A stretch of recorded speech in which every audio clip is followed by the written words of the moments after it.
Donc voilà mes très chers amis, c'est pour cela que je veux faire cette démarche. Et c'est vrai, je vous l'avoue, j'ai peur.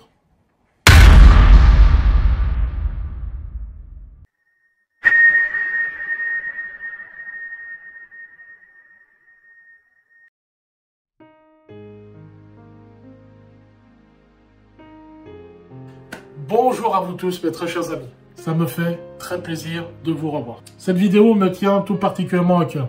Décor neutre, pas de bouffonnerie et surtout un beau gosse qui se rhabille pour vous raconter ceci. Cette vidéo a deux buts.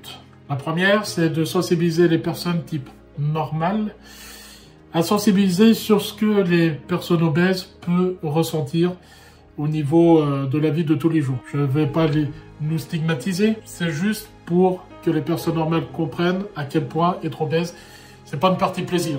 C'est vraiment un calvaire de la vie de tous les jours que les personnes normales, entre guillemets, physiquement, ne peuvent pas se représenter. Et la deuxième raison, c'est pour les personnes qui sont, tout comme moi, obèses. Si jamais elles veulent faire des choses, soit c'est pour réconforter sur leur choix, soit c'est pour acter cette décision. On y reviendra plus tard. Dans cette vidéo, je vais être le plus honnête possible. Il n'y aura pas trop de montage, ça va être du live. Vous pouvez penser ce que vous voulez. Moi, j'en ai rien à foutre, sincèrement. Je fais vraiment cette vidéo-là pour montrer à quel point ça m'impacte et que ça impacte aussi d'autres personnes, mais qui sont dans le silence. Parce que une personne qui est obèse, tout simplement, va se taire et ne va pas aller jusqu'au fond des choses pour essayer de se sentir mieux. Donc, c'est parti. On va commencer d'abord par mon histoire. Alors, j'ai 32 ans, bientôt 33, l'âge du Christ. Mais ça va faire à peu près une dizaine d'années que je suis véritablement obèse comme je suis. Ce qu'il faut savoir, c'est que pour ma part, on va dire que j'ai grossi, j'ai vraiment pris du poids en quelques années. Pourquoi? Pas parce que on m'a diagnostiqué très tardivement, j'insiste sur le très tardivement, parce que j'ai commencé à grossir aux alentours de 2010-2011, et on m'a diagnostiqué une hypothyroïdie à partir de 2016 seulement. Je m'en souviens comme si c'était hier. Au lycée, durant toutes mes études supérieures, les 2 premières années de BTS, je dormais 12 heures par nuit, j'étais crevé et je dormais encore en cours. J'étais fatigué. Une fatigue chronique, comme si vous avez fait un marathon et puis qu'après vous voulez aller dormir. Donc voilà, et puis il y a eu plusieurs autres facteurs. Le premier facteur aussi, donc le deuxième facteur, c'est que à l'époque, j'étais très introverti. J'avais pas beaucoup d'amis. Au lycée, comme au BTS, ça a été dur. C'est là où on devient un homme quelque part. C'est-à-dire que pour la première fois de ma vie, j'étais vraiment seul, dans tous les sens du terme. Et pour contrer cette fatigue chronique par rapport aux études, j'ai fait un pacte avec le diable, c'est-à-dire que encore récemment, je bois des saloperies qu'on appelle des boissons énergisantes, des Red Bull, des Monster, etc. Je dois vous l'avouer, ça a été vraiment un sujet de discorde avec mon entourage. Et je m'en souviens qu'à un moment donné, il y avait mon entourage, parce que je faisais des réserves, mon entourage ouvrait les canettes dans l'évier et j'étais fou. Mais bon, ça c'est un sujet parmi tant d'autres.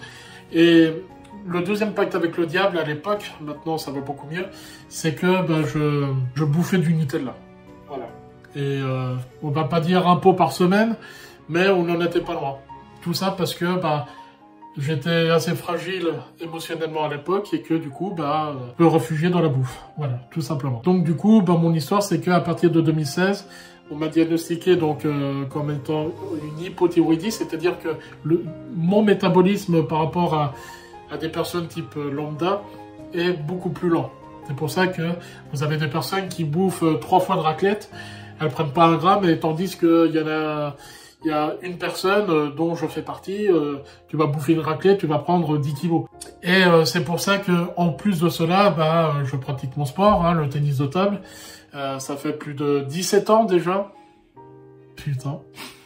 Ça va faire déjà plus de 17 ans que je le pratique. Et quand vous pesez 140 kilos, plus ou moins 10 kilos, vous comprenez à quel point ça peut être gênant d'un point de vue physique. Depuis 2019, lorsque j'ai fait des vendanges, mais ça c'est une autre histoire, j'ai tenu à peine 3 ans. Et au bout du 3e jour, j'ai fait une lombalgie. Et depuis, c'est vrai que j'ai des vertèbres qui se déplacent si jamais je force de trop, etc., etc. C'est d'ailleurs la raison pour laquelle, il y en a parmi tant d'autres, mais les raisons principales, c'est j'ai pris conscience que l'obésité pour ma santé, j'ai 32 ans, je suis en pleine l'âge de fleurs, hein, comme on dit, ou un truc comme ça, et je me suis dit, voilà, c'est le moment où j'aimais. Donc, déjà ma santé. Ensuite, par rapport à la pratique du sport. Quand je joue au tennis de table, et ceux qui me connaissent, ils m'ont déjà vu, quand je suis à 95% de mes capacités, je vais jamais aller à 100% parce que je sais que je vais me faire détruire.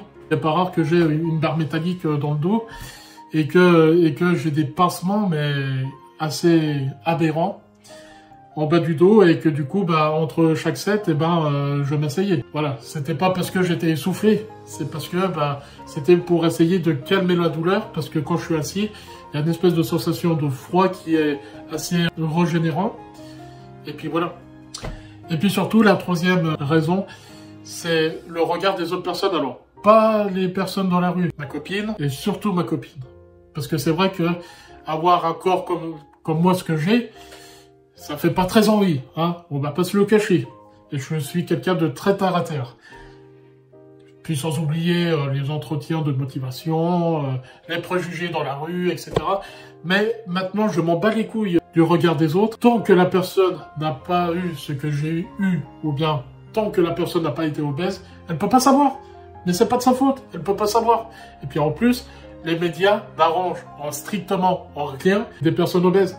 C'est vrai, dans les films, encore une fois, dans le film, t'as un petit truc en plus, la seule personne qui est chiante d'un point de vue personnalité, etc., c'est, comment il s'appelle? Oui, c'est Marc. C'est Marc, la personne obèse, gna gna gna gna, je suis toujours là pour toi, je cherche le grand amour, je sers à rien, et tout ça. Et c'est ça qu'il me faut en rendre. C'est parce que, certes, nous, on n'est pas en situation de handicap, mais dans tous les films, c'est celui qui va bouffer McDo, etc., etc., alors que c'est entièrement faux. Pour 95% des personnes, c'est entièrement faux. D'ailleurs, je dis fournir l'argent. Parce que, voilà. Mais ce que je veux vous dire par là, c'est que l'obésité, on ne devient pas obèse en claquant des doigts. C'est qu'il y a une cause sous-jacente et qui peut entraîner des complications. À ce titre, moi, dans ce que j'ai vécu, j'ai connu entre 4 et 5 personnes qui pèsent 65 kilos ou 70, qui font du sport à tout va et tout ça, et pourtant ils sont diabétiques. Et pourtant, on dirait pas. On pense qu'elles sont maigres, elles font du sport et tout. Mais non, l'habit ne fait pas le moine. Encore une fois, mais ça tu reviendras après dans une deuxième vidéo, quand j'ai fait mon processus de chirurgie bariatrique, là en ce moment je vais être à plus de 80%. J'ai vu des médecins limite, surtout pour l'échographie abdominale, mais votre foie, il est normal, il a rien. Oui, c'est normal. Enfin, pourquoi l'habit ne fait pas le moine, hein. Je suis pas alcoolique, je suis pas fumeur, je suis juste gros, voilà. Voilà pourquoi la raison de la réaction du Toubib. C'est parce que je suis gros. Alors certes, peut-être que je connais pas son quotidien, mais il y a certes des personnes en situation d'obésité qui malheureusement ont moins de chance que moi.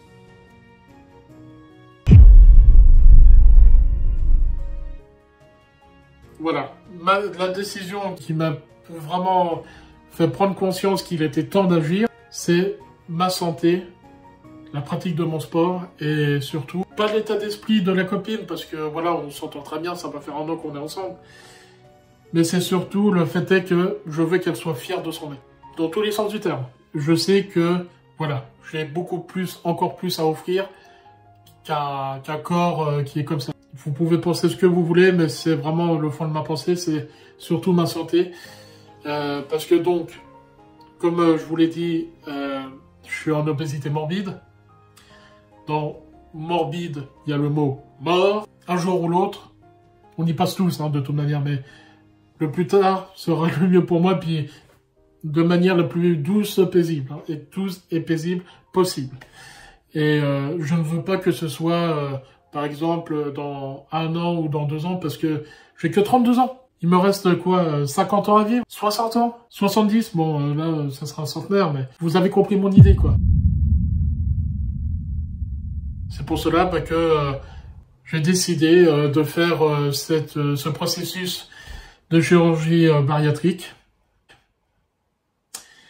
C'est pour cela donc que j'ai fait cela, et très sincèrement, mon état d'esprit, je flippe un peu. Ouais, je flippe un peu.